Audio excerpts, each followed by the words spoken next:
نحمده ونصلي على رسوله الكريم اما بعد فاعوذ بالله من الشيطان الرجيم بسم الله الرحمن الرحيم رب اشرح لي صدري ويسر لي امري واحلل عقدة من لساني يفقهوا قولي۔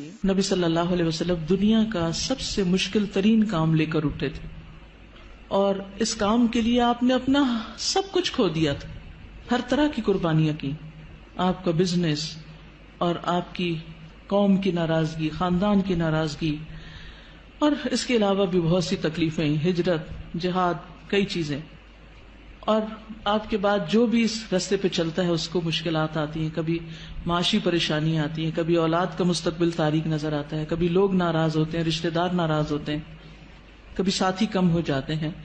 ایسی صورت میں انسان کو کبھی بھی گھبرانا نہیں چاہیے۔ یہاں نبی صلی اللہ علیہ وسلم کو تسلی دی جا رہی کہ ہم نے آپ کو کوثر عطا کی ہے، لہٰذا آپ شکرانہ ادا کیجئے، نماز پڑھیے، قربانی کیجئے۔ آپ کا جو دشمن آپ کے خلاف ہے وہ آپ کا کچھ نہیں بگاڑ سکتا۔ حضرت انس رضی اللہ عنہ کہتے ہیں کہ آپ ہمارے درمیان مسجد میں تشریف فرما تھے کہ آپ پر ہلکی سی اونگ طاری ہو گئی، پھر آپ نے مسکراتے ہوئے سر مبارک اٹھایا تو ہم نے عرض کی کہ آپ کیوں مسکرا رہے ہیں؟ آپ نے فرمایا انزلت علی آنفا سورۃ، میرے اوپر ابھی ابھی ایک سورت نازل ہوئی ہے۔ پھر آپ نے بسم اللہ پڑھ کر سورت سنائی اور سورت سنا کر فرمایا اتدرون ما الکوثر، یعنی تلاوت بھی سنا دی اور پھر وضاحت بھی ساتھ ہی کر رہے ہیں، تعلیم دے رہے ہیں، کیا تمہیں معلوم ہے کوثر کیا ہے؟ تو لوگوں نے عرض کیا اللہ اور اس کا رسول ہی بہتر جانتے ہیں۔ فرمایا وہ ایک نہر ہے جس کا اللہ نے مجھ سے وعدہ کیا ہے، اس میں خیر کثیر ہے۔ اس نہر میں کیا ہے؟ خیر کثیر ہے۔ در حقیقت یہ ایک حوض ہے جس پر میری امت قیامت کے دن آئے گی، اس کے برتنوں کی تعداد آسمان کے تاروں جتنی ہوگی، اور اس سے کچھ لوگوں کو ہٹا لیا جائے گا تو میں کہوں گا کہ یہ میری امت ہے، تو مجھے بتایا جائے گا کہ آپ کو نہیں معلوم کہ آپ کے بعد انہوں نے دین میں کیسی کیسی نئی چیزیں نکال لی تھی۔ صحیح مسلم کی روایت ہے۔ بہرحال سورت کا محور یہ ہے، مرکزی مضمون یہ ہے کہ آپ صلی اللہ علیہ وسلم پر نعمتوں کا ذکر ہے، آپ کے مقام کی فضیلت کا بیان ہے، اور اس کے بعد آپ کو کیا کرنا چاہیے اس نعمت اور فضیلت کو پا کر، اس کا ذکر ہے کہ آپ شکرانے کے طور پر اللہ کی عبادت کریں اور بندوں کے حقوق کا خیال رکھیں۔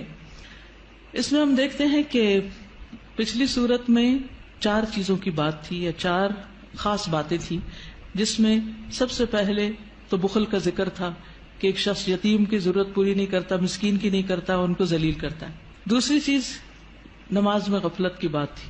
تیسری چیز دکھاوے کی بات تھی۔ چوتھی چیز یمنعون الماعون، لوگوں سے خیر روکنے کی بات تھی۔ اس صورت میں 4 چیزوں کے کرنے کی بات ہے۔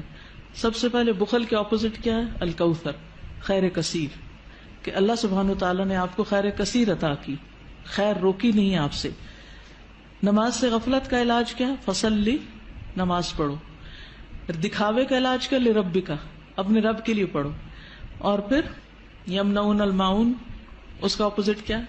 ونحر۔ جو شخص یہ کام کرے، کون کون سے؟ فصلی لربک ونحر، نماز بھی صحیح ادا کرے اور قربانی بھی کرے، صدقہ خیرات بھی کرے، اس کا دشمن سرنگوں ہو جاتا ہے، اس کا دشمن اس پہ غالب نہیں آ سکتا، اس کا دشمن اس کا کچھ بگاڑ نہیں سکتا۔ کبھی بھی آپ کو کسی سے خطرہ ہو، یہ 2 کام شروع کر دے، اللہ آپ کی حفاظت کرے گا۔ مشکلیں آتی اس لیے ہیں تاکہ ہم اپنے آپ کو سیدھا کریں، نمازیں اور اچھی کریں، اور اس کے ساتھ ساتھ بندوں کے حقوق کی طرف توجہ کریں، کہاں کمی ہو رہی، کسی کے ساتھ زیادتی تو نہیں کر رہے۔ تو آپ دیکھیں کہ کیسے مشکلات پر آسان ہوتی، آپ کے خلاف بولنے والے اور آپ کے بارے میں باتیں کرنے والے خود ہی خاموش ہو جائیں گے۔ اس صورت کا پس منظر یہ بھی بتایا جاتا ہے کہ جب آپ کے بیٹے قاسم کا انتقال ہوا اور یہ خبر ابو لہب تک پہنچی تو اس نے کیا کہا کہ محمد ابتر ہو گیا، اب ان کا نام نشان مٹ جائے گا، کوئی ان کا نام لینے والا نہیں۔ تو آپ کو تسلی دی جا رہی ہے کہ آپ فکر نہیں کریں، ناکام آپ کا دشمن ہی ہوگا، آپ کو اللہ نے خیر کثیر عطا کر دی۔ تفصیل دیکھتے ہیں۔ انا اعطیناک الکوثر، بے شک ہم نے عطا کی آپ کو الکوثر۔ انا سے مراد اللہ سبحانہ وتعالی، اعطینا ہم نے آپ کو عطا کی۔ عطا کیا ہوتی؟ جس کا بدلہ نہیں چاہیے، ٹھیک ہے۔ الکوثر، کوثر، الکوثر جو ہے یہ جیسے میں نے پہلے بھی عرض کیا، ایک ہے خیر کثیر، کثرت سے خیر عطا کی، بہت زیادہ بھلائی، بہت نعمتیں آپ کو عطا کی، اور انہی میں سے ایک نعمت نہر کوثر ہے یا حوض کوثر ہے۔ بعض کے خیال میں ایک ہی چیز ہے، بعض کے خیال میں دو ہیں۔ نہر جنت میں ہے، حوض عرصات یوم القیامہ میں ہے، یعنی حشر کے میدان میں ہے۔ اور نہر کوثر سے پانی آ رہا ہے کس میں؟ حوض میں، اور اس کی مسافت کتنی ہے؟ 1 مہینے کی لمبائی پہ لمبا اور 1 مہینے کی لمبائی پہ چوڑا، اس کی لمبائی چوڑائی اتنی ہے۔ اور جو نہر کوثر ہے جنت کی نہر، اس کے دونوں کنارے سونے کے ہیں، موتیوں اور یاقوت کا فرش بچھا ہے، مٹی کستوری سے زیادہ خوشبودار، پانی شہد سے میٹھا ہے، دودھ سے زیادہ سفید، مکھن سے زیادہ نرم، برف سے زیادہ ٹھنڈا۔ دنیا میں جو آپ کو بہت ہی پسند ہے اس کی کچھ مشابہت نظر آتی۔ اور حوض کوثر جو ہے میدان حشر میں، اس کے کناروں پر کیا ہے؟ پیالے ہیں، کتنے؟ ستاروں کی تعداد میں۔ جو ایک دفعہ اس سے پانی پیے گا وہ کبھی بھی دوبارہ پیاسا نہیں ہوگا۔ لیکن اس سے کس کو ہٹا دیا جائے گا؟ جو بدعت کرنے والا ہو، یا جو آپ سے دشمنی رکھنے والا ہو، آپ سے بغض رکھنے والا ہو، اس کو وہاں نہیں آنے دیا جائے گا۔ یا جو آپ کے دین سے بغض رکھنے والا ہو، نماز سے نفرت ہے، صدقہ خیرات سے، دین کا ہر کام میں مصیبت لگتا ہے۔ ایک یہ ہے کہ بوجھل ہونا، اچھا آپ سو کے اٹھے ہیں تو آپ کو بوجھل لگ رہا ہے نماز پڑھنا، وہ ایک فطری سی بات ہے، آپ تھکے ہوئے ہیں یا نیند میں ہیں۔ لیکن ایک یہ ہے کہ دل سے نماز کی چاہت ہی نہ ہونا۔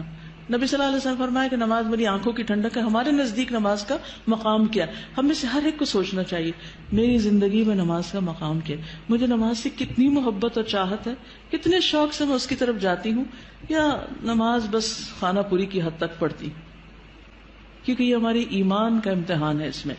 بہرحال یاد رکھیے، جس نے آپ صلی اللہ علیہ وسلم سے دشمنی رکھی، جس نے آپ سے بغض رکھا، جس نے آپ کی شریعت سے بغض رکھا، اس کے لیے پھر کوئی خیر نہیں، کوئی برکت نہیں، وہ حوض کوثر پر نہیں آ سکے گا۔